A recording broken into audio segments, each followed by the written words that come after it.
राम राम दोस्तों और मेरी माताएं बहनें, आशा है कि आप सभी के ऊपर बाबा नीम करौली जी के पार कृपा होगी। आपके घर परिवार में सभी कुशल मंगल होंगे, यही मैं अर्जी लगाता हूँ महाप्रभु की शरण में।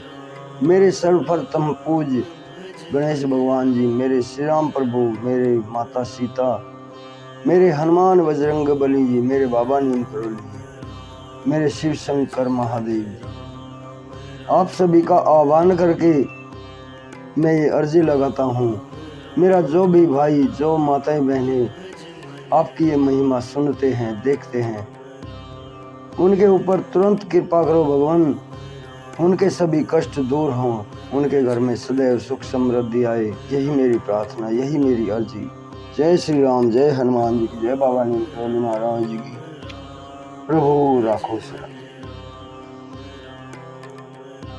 दोस्तों और मेरी माताएं बहनें, आज मैं आपको सुनाता हूँ श्रीमद् वाल्मीकि रामायण किष्किंधा कांड का 13वां सर्ग। इससे पहले 12वें सर्ग में आपने सुना प्रभु श्री राम सुग्रीव को बाली के पास भेजते हैं कि तू उसे ललकार और मैं बाली को तेरे साथ युद्ध करते समय तीर मारकर उसकी जान ले लूंगा। लेकिन सुग्रीव वहां पर जाता है और बाली के साथ युद्ध करता है। बाली उसे पीट कर भगा देता है। सुग्रीव डरता डरता घायल होकर, उससे भयभीत होकर वापस उन्हीं पहाड़ों में भाग जाता है जहां पर वो सुरक्षित रहता है।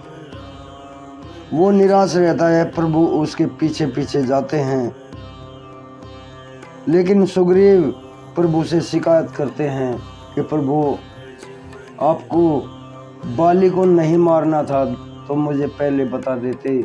मैं बुरी तरह घायल हो गया हूँ, मुझे बाली ने बुरी तरह पीट दिया है।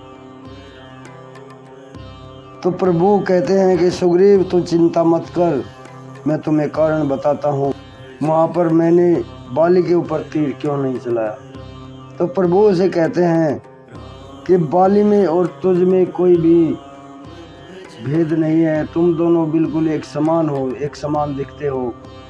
इसलिए अगर मेरा तीर तुम्हें लग जाता तो मैं तो बहुत बड़ा पापी बन जाता। तो वे दोनों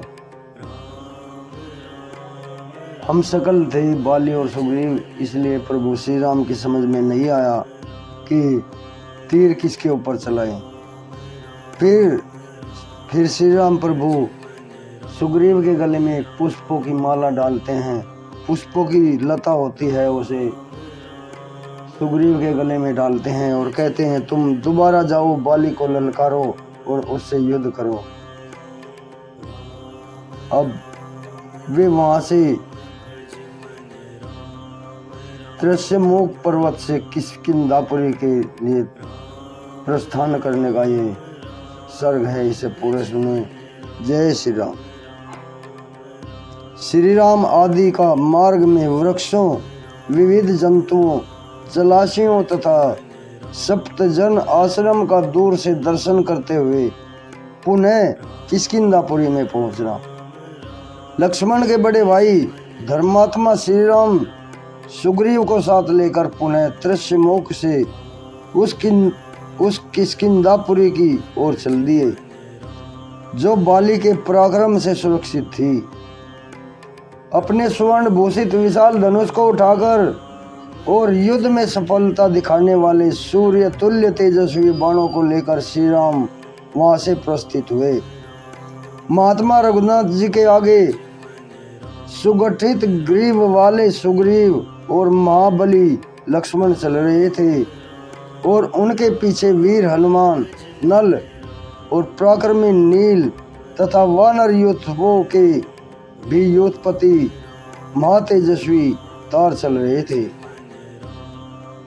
वे सब लोग फूलों के भार से झुके हुए वृक्षों, स्वच्छ जल वाली समुद्रगामिनी नदियों, कंदराओं, पर्वतों, शिलाविवरों, गुफाओं, मुख्य शिखरों और सुंदर दिखाई देने वाली गहन गुफाओं को देखते हुए आगे बढ़ने लगे। उन्होंने मार्ग में ऐसे सजल सरोवरों को भी देखा जो वैदूर्य मणि के समान रंग वाले निर्मल जल तथा कम खिले हुए मुकुल युक्त कमलों से सुशोभित थे। कारंडव, सारस, हंस, वज्जुल, जलमुर्ग, चक्रवाक तथा अन्य पक्षी उन सरोवरों में चहचहा रहे थे। उन सब की प्रतिध्वनि वहां गूंज रही थी। स्थलों में वे सब और हरी हरी कोमल घास के अंकुरों का आहार करने वाली वनचारी हरिणी कहीं निर्भय होकर चरते थे और कहीं खड़े होकर दिखाई देते थे। इन सबको देखते हुए श्री राम आदि किष्किंधा की ओर जा रहे थे, जो सफेद दांतों से सुशोभित थे, देखने में भयंकर थे, अकेले विचरते थे और किनारों को खोदकर नष्ट कर देने के कारण सरोवरों के शत्रु समझे जाते थे। ऐसे दो दांतों वाले मदमत्त जंगली हाथी चलते फिरते पर्वतों के समान जाते दिखाई देते थे। उन्होंने अपने दांतों से पर्वत के तट प्रांत को विदीर्ण कर दिया। कहीं हाथी जैसे विशालकाय वानर दृष्टिगोचर होते थे, जो धरती की धूल से नहा रहे थे। इनके सिवा उस वन में और भी बहुत से जंगली जंतु तथा आकाशचारी पक्षी विचरते देखे जाते थे। इन सबको देखते हुए श्री राम आदि सब लोग सुग्रीव के वशवर्ती हो तीव्र गति से आगे बढ़ने लगे। उन यात्रा करने वाले लोगों में वहां रघुकुल नंदन श्री राम ने वृक्ष समूहों के सघन वन की ओर देखकर सुग्रीव से पूछा, वानराज, आकाश में मेघ की भांति जो यह वृक्षों का समूह प्रकाशित हो रहा है, क्या है? यह इतना विस्तृत है कि मेघों की घटा के समान छा रहा है। इसके किनारे किनारे केले के वृक्ष लगे हुए हैं, जिनसे यह सारा वृक्ष समूह घिरा हुआ है।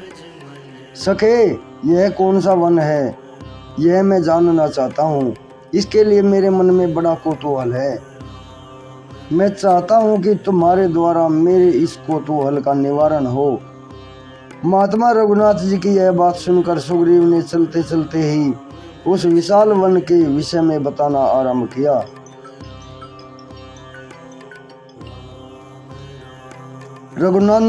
रघुनंदन, यह एक विस्तृत आश्रम है जो सबके श्रम का निवारण करने वाला है।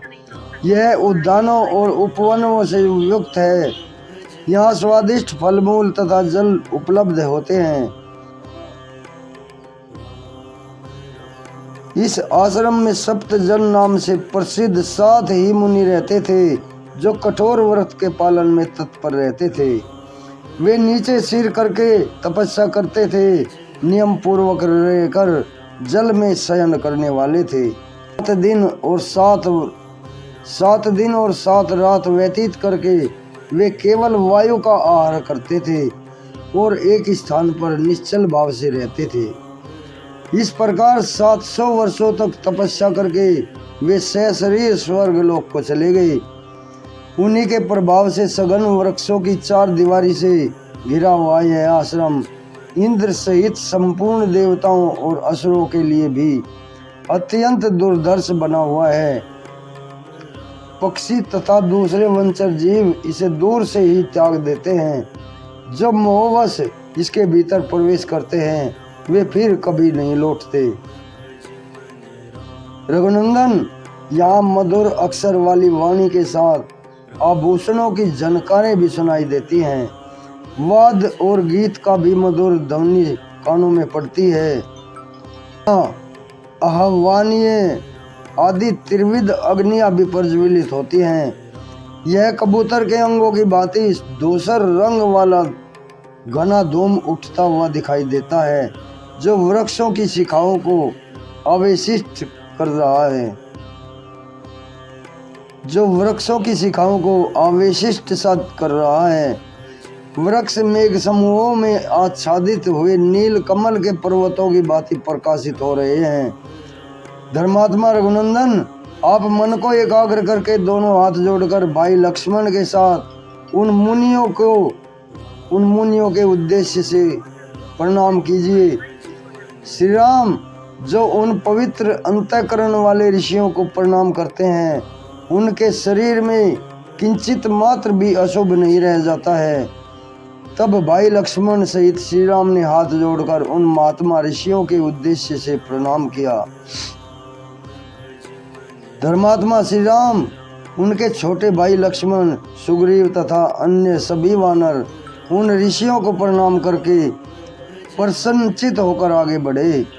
उस सप्तजन आश्रम से दूर का मार्ग तय कर लेने के पश्चात उन सब ने बाली द्वारा सुरक्षित किष्किंधापुरी को देखा। तदनंतर श्री राम के छोटे भाई लक्ष्मण, श्री राम तथा वानर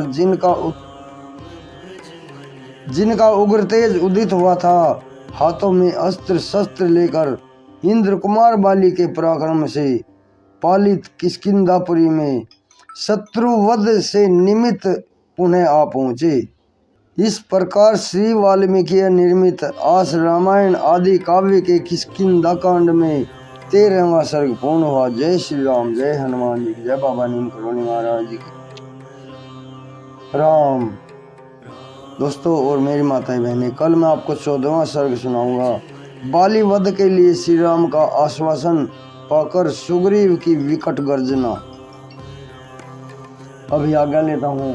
प्रभु श्री राम जी, हनुमान जी, बाबा नीम करोली जी आपके ऊपर सदैव कृपा दृष्टि बनाए रखें। जय श्री राम, जय हनुमान जी की जय, बाबा नीम करोली। प्रभु राखो शरण, राखो शरण।